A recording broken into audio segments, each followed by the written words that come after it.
My friends, it's time. Boaterhome time. Everything's working pretty decent, and it's a nice, beautiful day. Perfect opportunity to test it out. So, all right, let's see what this bad bitch can do.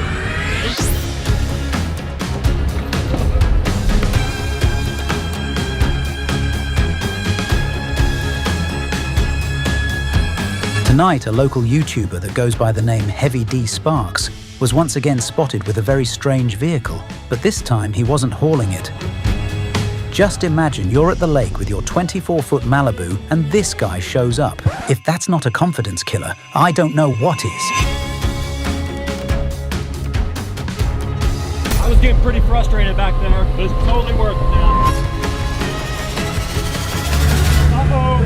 I think we just lost one motor. We better put this thing back on the freaking trailer.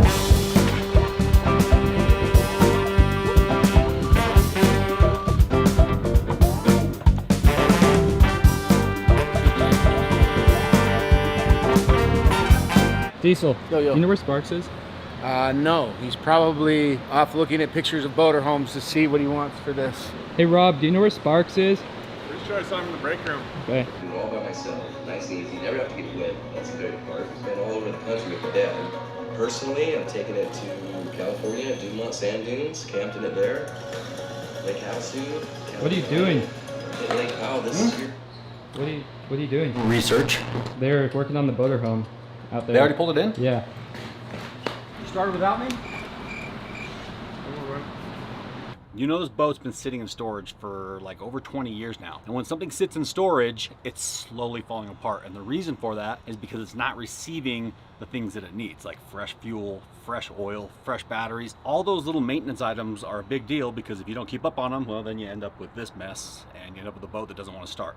The same thing's true with our bodies. Armor Colostrum is the sponsor of today's video. And Armor Colostrum is something that every single one of us needs. I can almost guarantee you that you're gonna thank me after you try it. Armor Colostrum is a bioactive whole food with 400 plus super nutritional ingredients. I've been taking it for about 6 months now. Here's what I've noticed. Better energy, better skin and hair health, better sleep, better gut health. So here's the thing. The barriers in our mucosal lining in our stomach regenerate every 2 weeks. Now those barriers are extremely important to our overall health and well-being because that's what kind of helps separate the good from the bad and allows the good nutrients in, keeps the bad stuff out, and Armor Colostrum does a really good job of supporting them. Armor Colostrum recommends that you take anywhere between 3 to 4 scoops with each serving. But since it's a bioactive whole food, you can up that number as much as you want until you feel comfortable.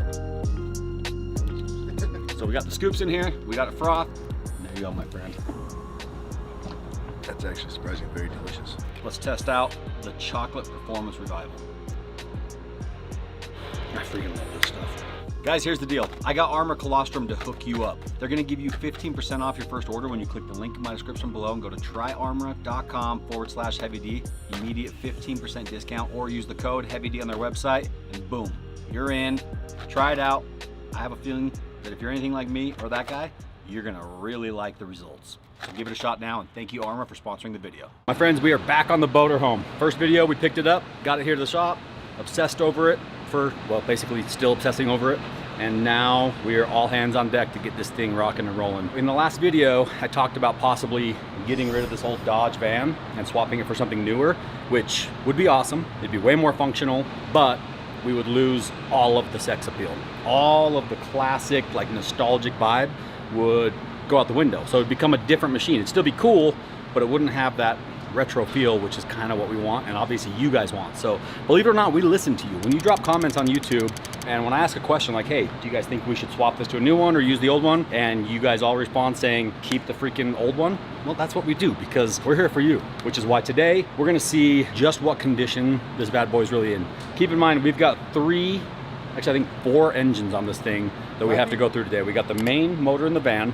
We got 2 stern drive motors in the back for the boat, and then I believe there's a small generator on board the boat that has a little motor as well. So we're gonna just try to start them all, see if this motor even spins over freely or whether it's locked up. And the goal is to get this thing on the water as soon as possible. Like if we can get it even just kind of running today, then we may take it up to the lake tomorrow, just because really I wanna see what those motors on the boat are capable of and if they're worth keeping, or whether we need to look at, swapping over to some outboards or something like that, while I go back and work on the back. The team here are going to be working on this front motor. Pull the carb off, clean it up, squirt some fuel in there, throw some batteries in it, and see what it does. If you come back here and look, Look at the other side. Keys for this? Keys? Sorry, I didn't mean to steal away from you. Side quest. Right Yeah, I really. Alan was helping me pull it in just now, and he goes, "Why do I see a recovery in our future?" And I said, "What are you talking about, Al?" Al thinks that we're gonna go to the lake tomorrow. It's gonna unload and go straight to the bottom.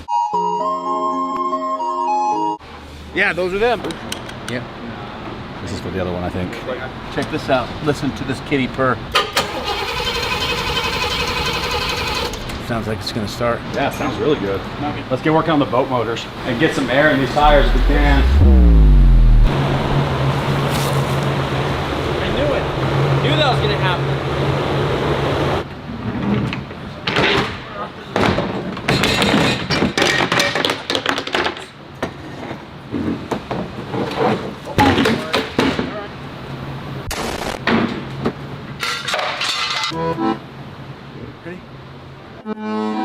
These things, according to the old owner and according to the dash, only have like a couple hundred hours on them, which is really low for a boat this old. They've also been stored somewhat decently. You can see that the previous owner took the time to put plastic over the intake, which I am very grateful for because that keeps water and bugs and all kinds of stuff out of the engines.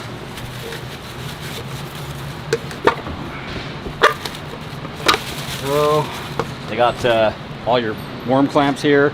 Those are from the hoses that they took off for the winterization. If we get this thing out and it ends up being just like an absolute good time, we may repower it.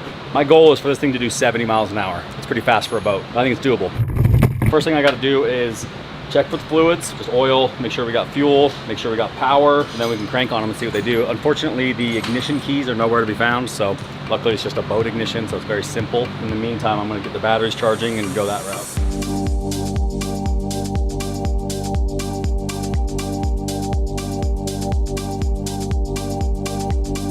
Just dripping sweat. Anytime I eat or do kind of anything, my body just goes into, all right, let's burn all this, whatever it is mode. So I sweat more than the average person. It's kind of frustrating, which is why I always wear cutoff shirts. Is that my Jeep? Yeah. I'm having the guys up at AMW 4x4.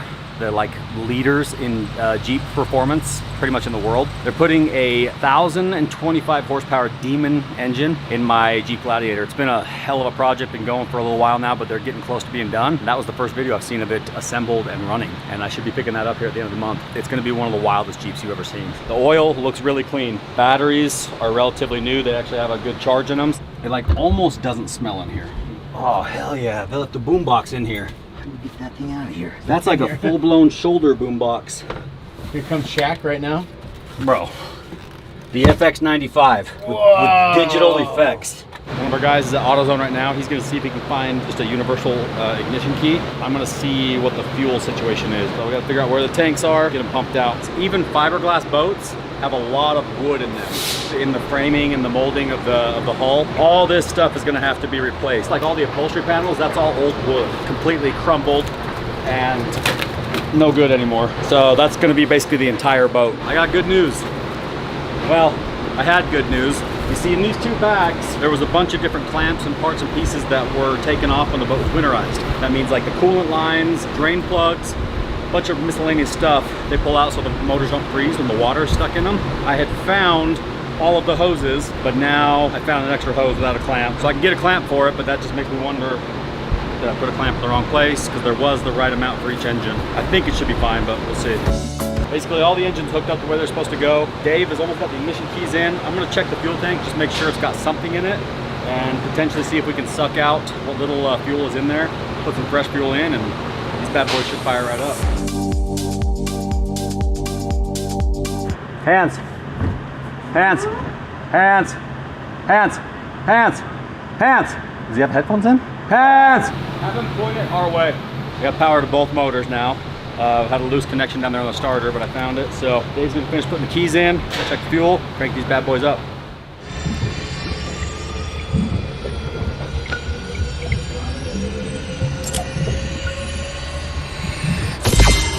All right, so we ran into a little bit of an issue. I got the camera, I'll show you. So this right here is our fuel sending unit, and as you can see, she's pretty rotted out, and inside the tank is pretty damn nasty. And the only way to get in there is there's no access cover anywhere that I can find. I'm gonna cut a hole right here. I've never seen a fiberglass fuel tank before. Wooden tank with fiberglass top and bottom. It's kind of sticky.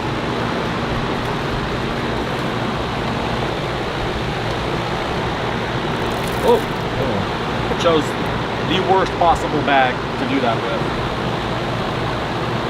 Ugh. That's not good. That clogs up fuel pumps in a hurry. 70s fuel. It's got a good essence to it. Fuel mixed with fiberglass. Pumping? Yeah, you're good. That's what happens when you drink a lot of cherry coke. No, that's orange juice.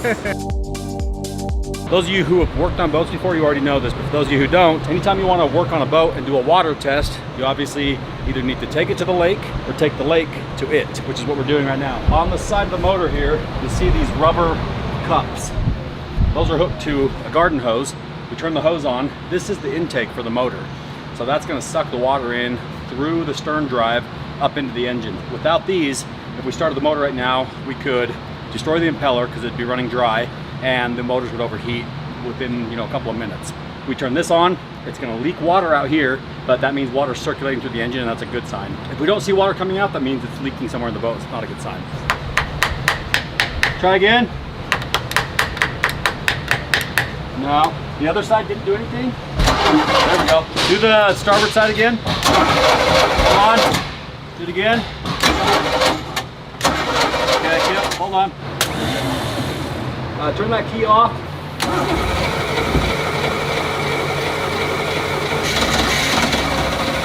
Come on, baby.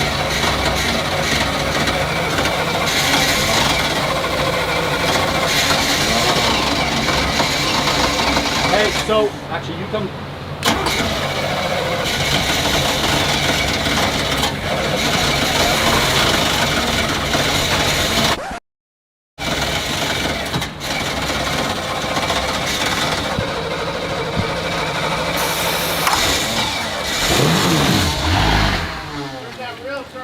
Looks a lot better. Not starting fluid from 1976.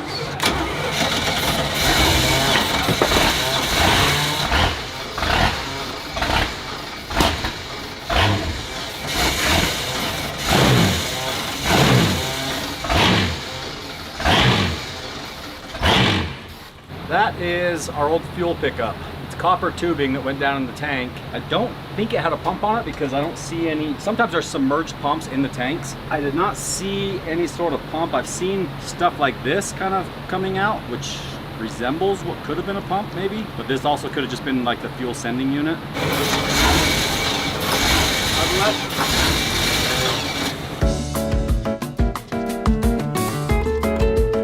I'm thinking stuck needle valve in the float bowl. We can pour fuel in this side, can't we? No, that's just the main throttle. The bowl is right in here, and there's no, on this model, there's no easy way to get it in.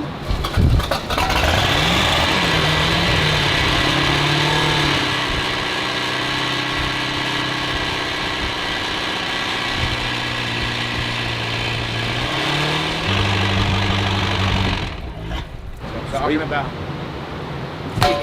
We got a lot done today. We realized that we need a new carburetor for the van, and since it's not a Dodge, the carburetor from the other van doesn't work because that actually has a Dodge motor, and it makes sense because we needed the front wheel drive setup out of the Oldsmobile Tornado. So we're gonna find a carburetor for that tomorrow, get these carbs rebuilt, get new fuel lines, figure out a fuel tank. We'll be able to take it to the lake and test it out. We got the carburetors rebuilt on the boat motors, and the boat motors are running good. We got the motor on the van running perfectly. We're just waiting on a brake cylinder because it might be nice to stop. That means all we need is some new tires and do a little house cleaning. Because guess who's going to the lake tomorrow for the first time in 20 years?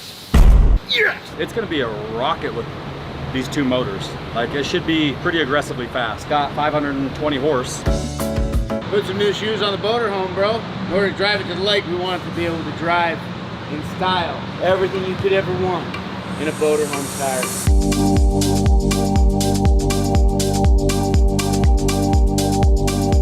It's time to test out the Boaterhome. We've got all the mechanical stuff pretty much sorted out. It's all just kind of temporary stuff because this engine's probably gonna go away. This van still might go away. I know you guys wanna keep it. I wanna keep it. It's just not in great shape. But right now, the plan is we're gonna pull it out and see if everything engages, transmission, brakes, steering, all that stuff. And if it works well enough that we feel like we can launch it, then we're gonna take it up to the lake and put it in and see what happens. We're probably gonna have to trailer it to the lake or tow it because I don't think this thing's ready to go very far, especially not with this heat. It's burning up out there right now and it's overheating just kind of sitting here in the garage. This will be the first time this thing's driven in what, 20 years? 20 years. That's a lot of sitting around doing nothing.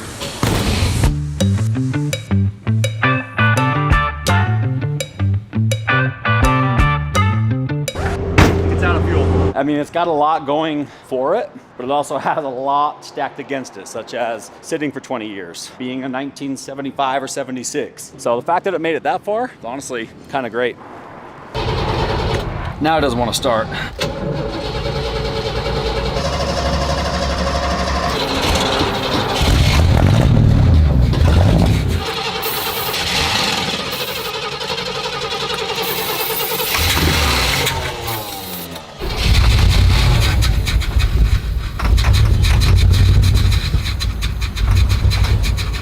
All right, test drive's not going very well. Can't tell if it's not getting fuel or if it's flooded.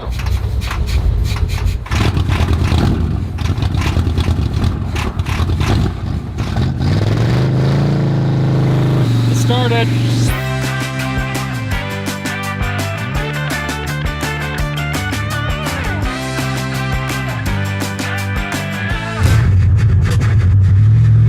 Ooh, we should probably get a fire extinguisher. Come on, baby. Nope. Well. I actually got one out, but put it in the service truck. How did it die? It was working so well.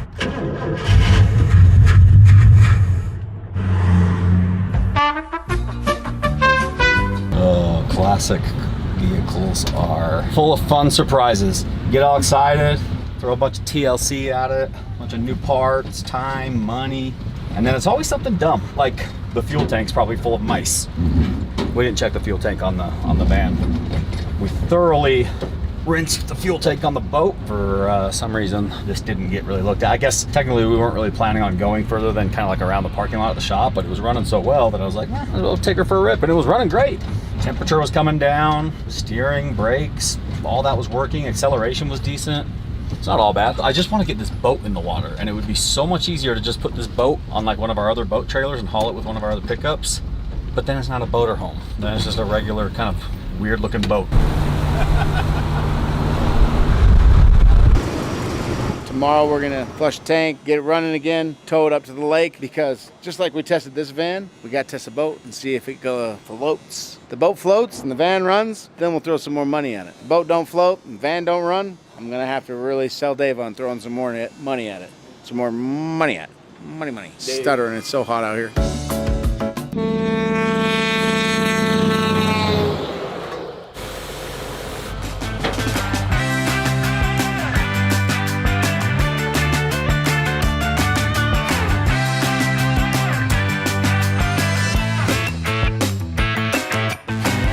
It made it, but I can't lie to you, we towed it. We pulled it with the wrecker and we unloaded. It's just simply because, remember, the van is still very much in kind of its R&D phase, trying to figure out what it needs. It drove great. We unloaded it and drove it about 3 miles around the dam, and the whole goal here is to be able to let it use its own power to launch the boat. Still getting a little bit warm, probably needs a bunch of cooling system work. This is going to be the total like first test of the boat. We've started at the shop and that's about it. If we can figure out how to get this stupid chain undone, it's all rusted on there and has been on there for 20 years. You see, this guy's just a little taut. We only got that little bit of turn, and then it like binds up again, like it doesn't want to turn anymore.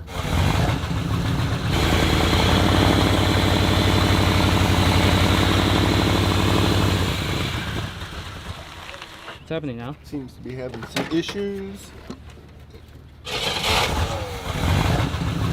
Now all these brakes have right there. We're really doing it, Harry.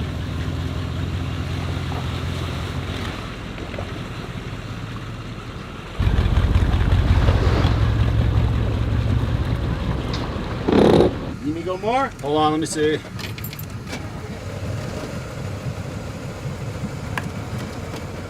Did we bring starting fluid? There should be some in here, hopefully. I heard something turn on, but I don't know if it's this one.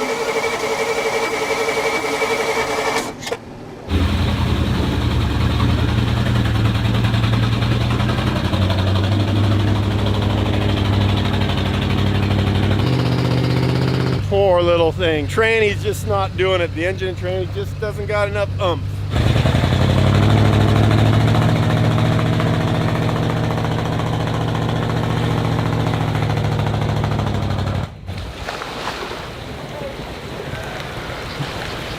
So we gotta take it out, see why the engines aren't starting. Hold on.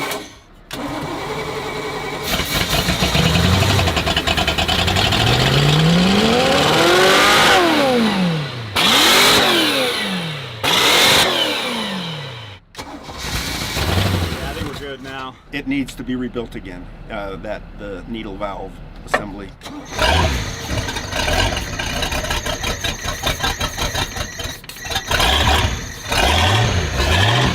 Idle for a second. All right, let's put that on. Let's put it back in the water. See if it does as well.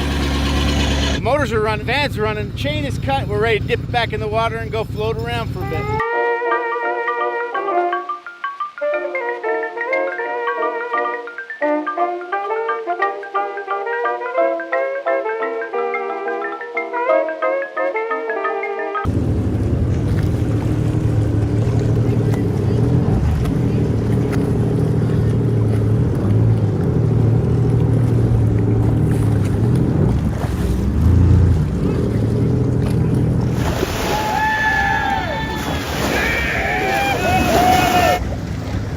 That's what dreams are made of right there. I didn't even have to get wet.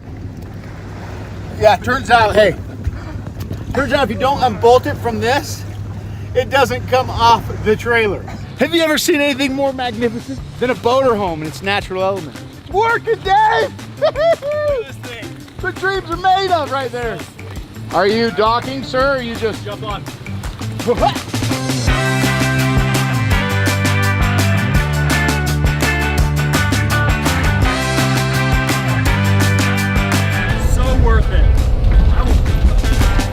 Pretty frustrated back there, but it's totally worth it now.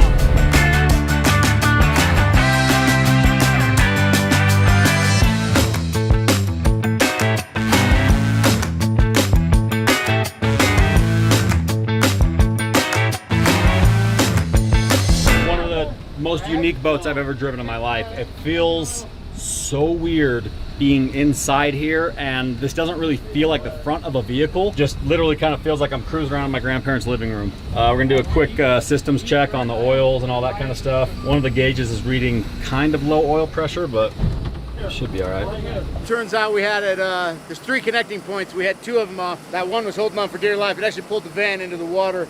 I'm not sure if you guys noticed, but I was kind of submerged. We turned the van into a submarine. Nate, will you pass me my water bottle? No, it's still in back in the truck. All right, see what this bad can do.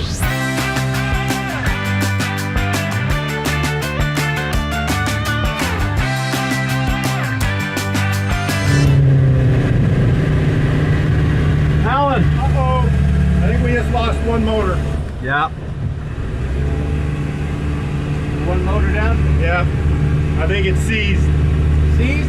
Sounded like it. Yeah, we got smoke. It's, yeah. Should we start a GoFundMe for the Boaterhome?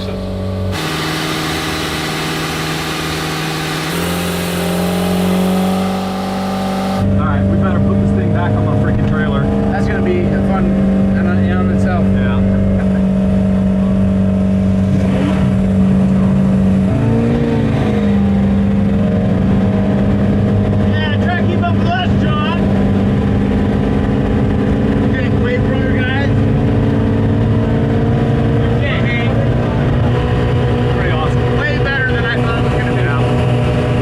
I'm pretty sure port side motor might be on its way out. It's making some funny noises, running really rough. Got a good oil pressure, temperatures are fine, but it's doing this noise.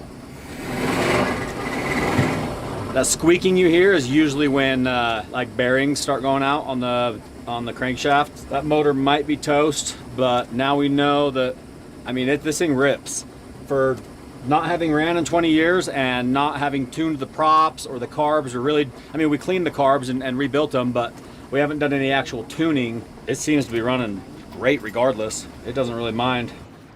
Now there's a boat right behind you. You have to excuse our friend. It's his first time.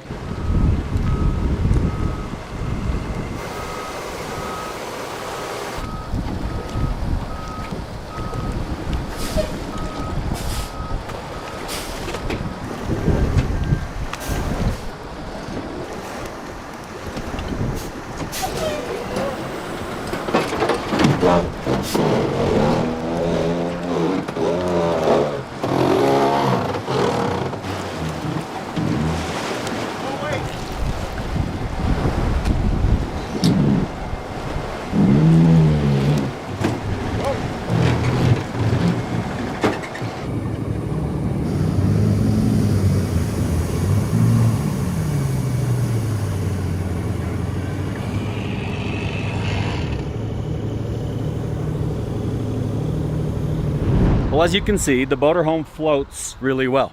It actually runs and drives pretty great, other than one engine I'm pretty sure is about to blow up, and the interior is falling apart, just literally just crumbling apart, all the old wood in there. The van, I don't even get me started on the van. That thing is obviously hooked to the wrecker for a reason, but I'm trying to listen to you guys. You guys asked me to keep the original Dodge van, so we're gonna continue to fight it as long as we possibly can. If it gets to the point where it's just like we have to completely replace it, then I'll try to find a replacement of the similar era, but if I can't, then we gotta go to something different. The fact of the matter is that was one of the most enjoyable times I've ever spent on the lake, and it was honestly kind of a lot of work and a lot of chaos, but the fact that this thing floated and drove around made up for it. It drives unlike anything I've ever seen. So drop your comments below. Should we repower it with a couple of like bigger, like 350, 400 horsepower outboards? Do we do the same inboards and try to just rebuild these, do bigger ones? If anybody's an expert on like mid-70s Dodge vans like this, let me know. If you have like a brand new one sitting around that we can cut up, that would be even better. Now we got to get this thing back to the shop and figure out what's next.